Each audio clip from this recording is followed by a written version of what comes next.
3 hari kemudian. Dalam 3 hari ini, setiap pagi Ivan pasti akan menunggu kedatangan Nabila di kamarnya. Walaupun sudah mendapat ceramah panjang lebar dari Inah, Ivan tetap melanjutkan aksinya. Kini harinya selalu dimulai dan diakhiri dengan menatap wajah kekasihnya. Sebelum Ivan tidur, dia akan menutup harinya dengan mengobrol santai di balkon lantai 2 bersama Nabila.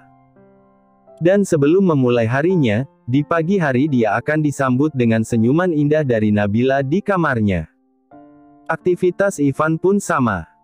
Setelah mengantar Kelvin ke sekolah, dia akan langsung memulai meeting dengan beberapa karyawan tepat di pukul 8.10 pagi. Setelah itu, dia akan menandatangani beberapa dokumen penting lalu bertemu dengan beberapa pemilik perusahaan yang menjalin kerjasama dengan perusahaannya. Seperti janjinya beberapa hari yang lalu di sekolah Kelvin, Ivan berjanji akan memberi kesempatan kepada para ayah teman sekelas Kelvin untuk mengajukan proposal kerjasama. Beberapa dari mereka berhasil mengikat kontrak kerjasama dengan perusahaan Ivan, dan beberapa lainnya diminta Ivan untuk merevisi proposal penawarannya. Pak Ivan, Ibu Nabila, terima kasih karena Anda telah meluangkan waktu berharga Anda untuk kami, kata salah seorang ayah teman Kelvin. Ivan dan Nabila tersenyum. Mereka berdua lalu mengantar rombongan para ayah itu sampai ke depan pintu masuk Tower Barata Corp. Jadi, ayo kita pergi menjemput putra kita sayang, ucap Ivan bersemangat sambil melirik jam tangannya yang sudah menunjukkan waktu pukul 12.30 siang. Seperti biasanya, di waktu ini Ivan dan Nabila pasti akan meluangkan waktunya untuk menjemput Kelvin di sekolahnya. Ivan yang sedang duduk di sofa ruang kerjanya tampak beranjak dari duduknya. Dia lalu mengambil jas hitam yang berada di sandaran kursi kerjanya dan langsung memakainya. Nabila memandangi Ivan sambil menyipitkan matanya. Dia lalu melirik jadwal kegiatan Ivan yang berada di tangannya. Sayang, apakah kamu lupa jika sebentar kamu ada janji bertemu dengan seseorang? Tanya Nabila. Aku tahu jika itu penting, tapi menurutku, bertemu dengan Kelvin masih jauh lebih penting, balas Ivan. Hah? Sayang. Kamu tidak boleh seperti itu, tidak baik melanggar janji yang sudah kamu buat, keluh Nabila sambil menghela nafasnya. Ivan menghampiri Nabila yang masih duduk di sofa. Dia lalu duduk tepat di samping Nabila dan merangkul manja lengan Nabila. Iya sayang. Aku seperti ini karena sangat membutuhkan asupan vitamin C, kata Ivan. Vitamin C? Tanya Nabila balik. Ivan menganggukkan kepalanya. Sambil tersenyum, dia berkata, iya vitamin C. Vitamin Kelvin. Hah? Sayang, ucap Nabila lirih yang tidak tahu lagi harus berkata apa melihat kelakuan Ivan. Hahaha, aku hanya bercanda. Orang yang nanti sore ingin bertemu denganku baru saja mengirim pesan. Dia mengatakan jika dia tidak bisa menemuiku hari ini, dia meminta untuk menjadwal ulang pertemuan kami di minggu depan, ujar Ivan sambil tertawa. Nabila mengangguk pelan. Dia lalu mengambil pena dan melingkari jadwal Ivan sore ini dengan keterangan tambahan di sampingnya. Resedule minggu depan, ucap Nabila pelan sambil tersenyum. Beberapa saat kemudian, Ivan dan Nabila telah sampai di depan sekolah Kelvin.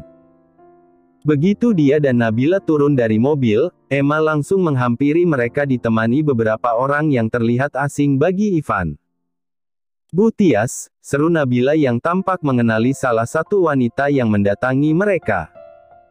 Wanita itu adalah guru yang dulu sempat menjadi wali kelas Kelvin sebelum Thalia menyingkirkannya. Ibu Nabila. Senang bisa bertemu Anda lagi, jawab Tias sambil tersenyum lembut kepada Nabila. Bibi Emma siapa mereka? Tanya Ivan kepada Emma yang sudah berada di depannya. Mereka adalah guru-guru berprestasi yang dulu disingkirkan oleh Thalia. Aku meminta mereka untuk kembali ke yayasan, dan hari ini mereka sengaja datang untuk bertemu denganmu, ucap Emma. Bertemu denganku? Tanya Ivan kembali. Iya Pak Ivan, kami sudah mendengarnya dari ibu kepala sekolah. Kata Ibu Emma, Pak Ivan yang telah membongkar kedok dari Teh Alia dan Dani, dan Pak Ivan juga yang menunjuk Ibu Emma menjadi kepala sekolah di yayasan ini, ucap Linda dengan senyum ramah. Kalian tidak perlu berterima kasih, justru akulah yang harus berterima kasih kepada kalian karena mau kembali mengajar di yayasan ini, jawab Ivan sambil menundukkan kepalanya. Para guru yang berada di dekat Emma langsung tersenyum. Satu persatu, mereka tampak bersalaman dan memperkenalkan diri mereka kepada Ivan. Mereka tampak berbincang-bincang santai dengan Ivan dan Nabila. Setelah beberapa menit berlalu, Emma dan para guru lainnya mohon pamit kepada Ivan dan Nabila untuk melanjutkan tugas mereka. Ayah, ayo kita pulang, ucap Kelvin sambil menarik pelan lengan Ivan. Ivan menganggukkan kepalanya. Dia lalu mengelus kepala Kelvin. Baiklah jagoan, balas Ivan. Ketika mereka bertiga hendak masuk ke dalam mobil, rombongan ibu-ibu yang merupakan para ibu dari teman sekelas Kelvin berjalan menuju mobil Ivan. Ivan dan Nabila yang melihat kedatangan rombongan ibu-ibu itu langsung saling menatap. Mereka berdua tertawa kecil karena bisa langsung menebak alasan ibu-ibu itu datang. Sepertinya aku harus menjawab ucapan terima kasih dari rombongan itu, ucap Ivan yang langsung disambut tawa oleh Nabila. Tebakan Ivan benar. Begitu ibu-ibu itu berada di depannya, mereka langsung mengucapkan rasa terima kasih mereka kepada Ivan. Pak Ivan, aku mendapat kabar dari suamiku jika dia sudah berhasil mendapatkan proyek besar dari Anda. Sebagai istrinya, aku juga ingin mengucapkan rasa terima kasihku kepada Pak Ivan, kata salah satu ibu teman Kelvin sambil berjabat tangan kepada Ivan. Ibu-ibu yang lain sama. Mereka ikut mengucapkan terima kasih kepada Ivan karena telah membantu para suami mereka. Gunadi dan Cintami baru saja kembali dari Bali. Aaron yang memang berencana ke Jakarta ikut datang bersama Gunadi dan Cintami. Begitu mereka tiba di bandara, Gunadi langsung meminta sopir pribadinya untuk menjemput mereka dan mengantar mereka ke kediaman Ivan. Beberapa saat kemudian, mobil mereka akhirnya tiba di kediaman Ivan. Cintami yang sedikit kelelahan langsung masuk ke dalam rumah bersama Inah yang tadi menyambut kedatangan mereka, sedangkan Gunadi tampak mengajak Aaron untuk berbincang-bincang di teras depan. Aaron, tentang pembicaraan kita mengenai kematian Gilang dan istrinya beberapa tahun yang lalu, apakah kamu yakin jika kecelakaan mobil mereka direkayasa? Tanya Gunadi begitu mereka berdua duduk di kursi teras. Aaron menghela nafasnya pelan. Dia lalu duduk di kursi yang berada tepat di samping Gunadi dan menjawab, "Iya Tuan, terlalu banyak keanehan yang terjadi di kasus kematian Tuan Gilang." Hah? Aku sama sekali tidak pernah berpikir tentang kemungkinan itu, jawab Gunadi. Tuan, ini juga hanya perkiraanku. Butuh penyelidikan lebih lanjut untuk semakin memastikan kebenarannya, ucap Aaron. Gunadi menghela nafasnya berat. Alasan dia tidak pernah berpikir jika Gilang dan istrinya kemungkinan dibunuh dengan alibi kecelakaan, karena dia tahu jika Gilang adalah pria yang baik. Menurutnya, tidak mungkin ada orang yang ingin mencelakai pria sebaik Gilang. Aaron, tolong selidiki kasus kematian Gilang.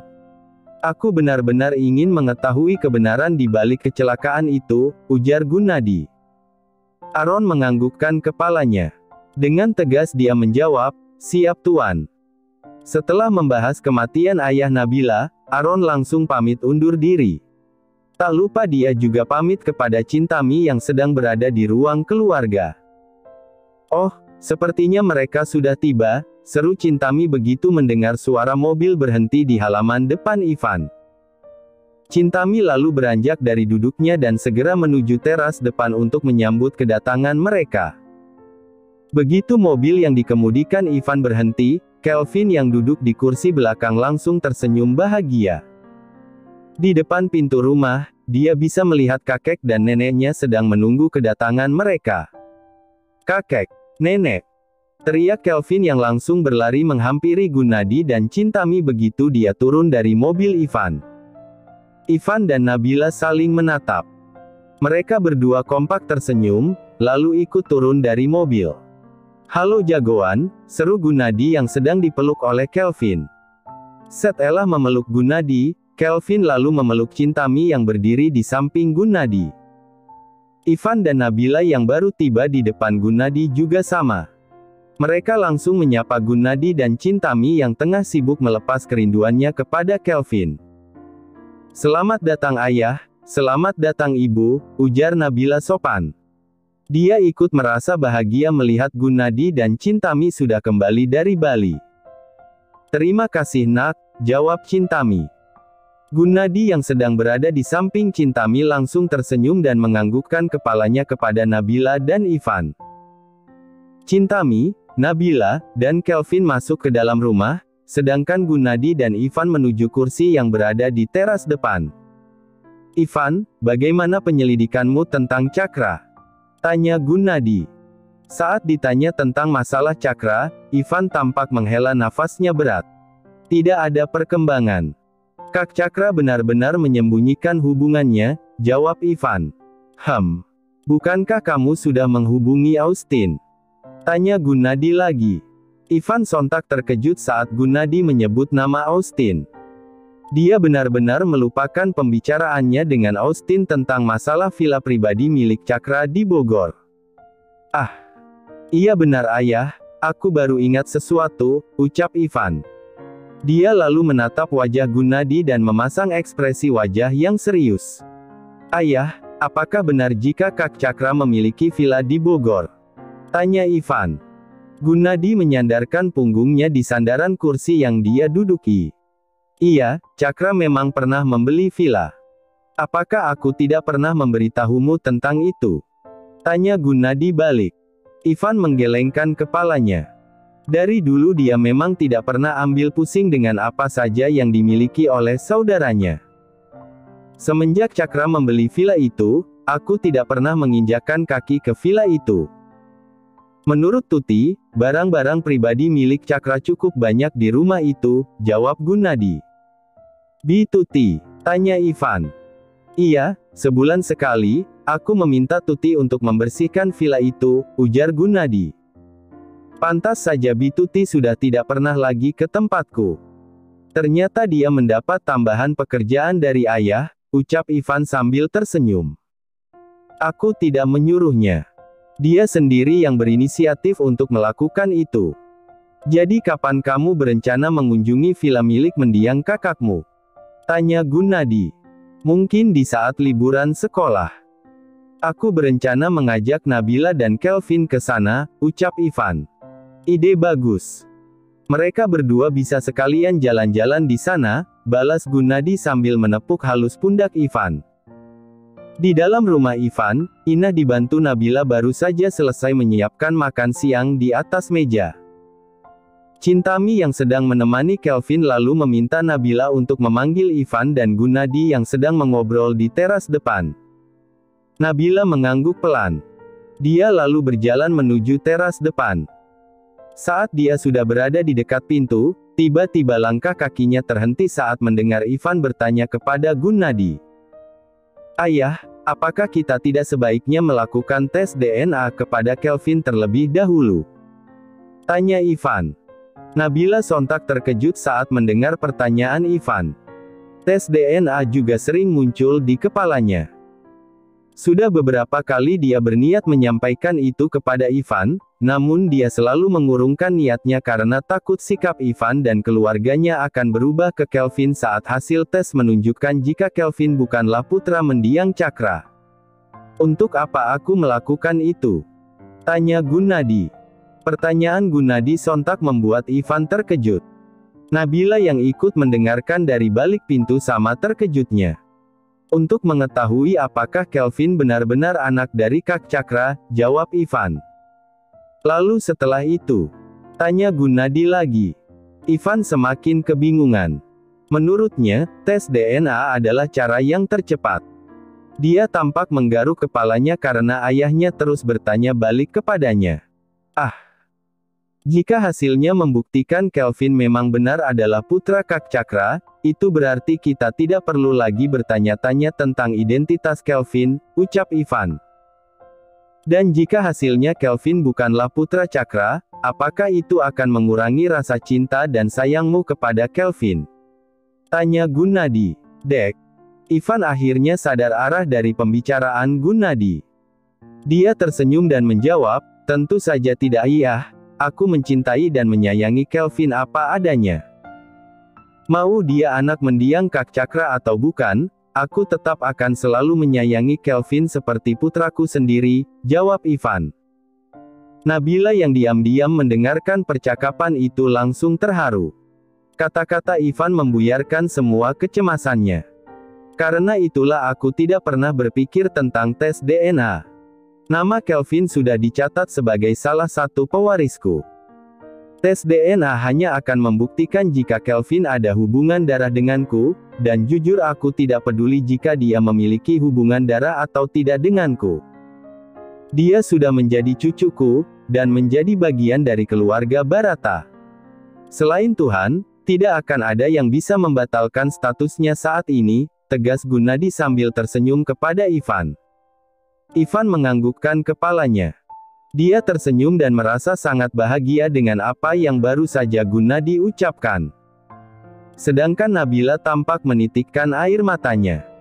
Selain Ivan, Gunadi juga menyayangi Kelvin terlepas dari siapa ayah biologis Kelvin. Walaupun Kelvin sudah terbukti sebagai putra Cakra, aku tetap akan memintamu untuk menyelidiki mendiang kakakmu.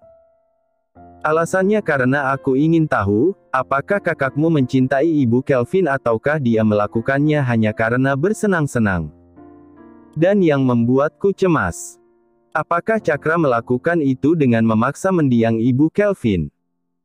Jika alasannya karena memaksa, aku sendiri yang akan berlutut di hadapan makam Gilang, makam istrinya, dan makam mendiang ibu Kelvin untuk meminta maaf, terang Gunadi dengan mata berkaca-kaca. Ivan menunduk lesu. Apa yang dikatakan Gunadi ada benarnya. Walaupun dia tahu jika mendiang Cakra adalah sosok yang baik dan perhatian, kemungkinan jika Cakra hilaf dan berbuat sesuatu di luar norma tetap ada. Ayah. Ivan. Itu tidak mungkin terjadi. Ibu Kelvin sangat mencintai ayah Kelvin.